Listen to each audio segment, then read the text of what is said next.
મારી આ પોતાની જમીનની અંદર આપણે ઊભા છીએ. મારી પોતાનું જ ખેતર છે, 18 વીઘા જમીન છે. 18 વીઘાની સિંગ હતી, તો અમે સિંગ કાઢી અને ચોથે દિવસે વરસાદ આવી ગયો.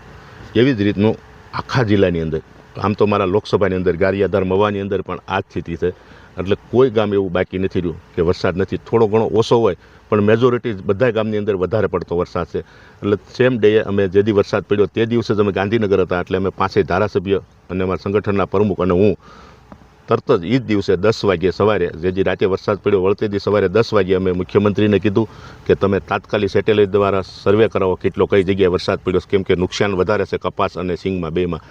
તો ભૂપેન્દ્રભાઈ પટેલ અમારા મુખ્યમંત્રી, એણે પણ ખાતરી આપી અને તરત સૂચના આપી દીધી. એવી જ રીતનું રાઘવજીભાઈએ પણ તરત સૂચના આપી દીધી, એને પણ મળ્યા. એટલે સરકાર ખેડૂતલક્ષી સરકાર છે, એટલે સહાય તો 110% મળવાની. પણ આમાં સહાયના પ્રકાર અલગ અલગ આવે. આપણે ડાયરેક્ટ ખાતામાં ખેડૂતને આપી શકીએ, અથવા આજે ટેકાના ભાવે સિંગ લે છે એમાં વધારો કરે અને ખેડૂતને કઈ રીતે મદદરૂપ થાવી. કેમ કે હું પણ ખેડૂતનો દીકરો છું, ખેડૂતની વેદનાને હું જાણું છું. એટલે મેં સરકારને 2-3 ઓપ્શન આપ્યા છે.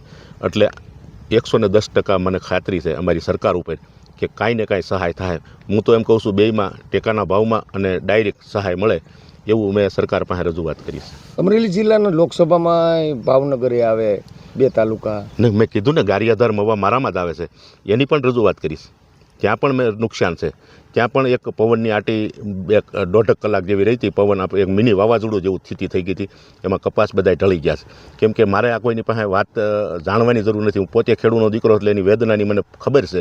એટલે હું પોતે જઈને તપાસ કરી લઉં. અને હું મારે પર ડે સવારે ઉઠી અને ખેતર આવવાનું પછી જ હું મારા જાઉં છું. કેમ કે મને ખેતી મને એટલી ગમે છે.